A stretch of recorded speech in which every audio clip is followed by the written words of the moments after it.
उद्बोधन। अरे अविद्याग्रस्त लोगों, उठो, अज्ञान निद्रा से जागो और श्रेष्ठ पुरुषों के समीप जाकर ज्ञान प्राप्त करो। जिस प्रकार छुरी की धार तीक्ष्ण और दुस्तर होती है, तत्वज्ञानी लोग उस मार्ग को वैसा ही दुर्गम बतलाते हैं। अरे अनादि अविद्या से सोए हुए जीवों, उठो, आत्मज्ञान के अभिमुख हो तथा घोर रूप अज्ञान निद्रा से जागो। संपूर्ण अनर्थों के बीच भूत उस अज्ञान निद्रा का क्षय करो। किस प्रकार क्षय करे?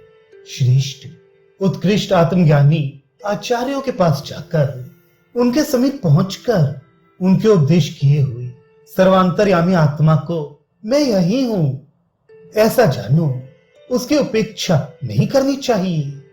ऐसा माता के समान कृपा करके श्रुति कह रही है, क्योंकि वे ज्ञेय पदार्थ अत्यंत सूक्ष्म बुद्धि का ही विषय है। सूक्ष्म बुद्धि कैसी होती है, इस पर कहते हैं निशि, अर्थात पहनाई हुई छुरे की धार अग्रभाग जिस प्रकार दुरत्यय होती है, जिसे कठिनता से पार किया जा सके, उसे दुरत्यय कहते हैं।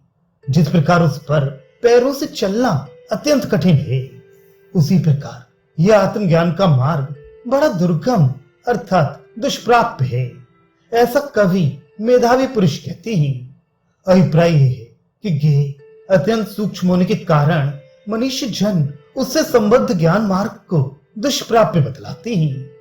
उस ज्ञेय की अत्यंत सूक्ष्मता किस प्रकार है, इस पर कहते हैं शब्द, स्पर्श, रूप, रस और गंध, इन पांचों विषयों से वृद्धि को प्राप्त हुई तथा संपूर्ण इंद्रियों के विषय भूत ये पृथ्वी स्थूल है, ऐसा ही शरीर भी है।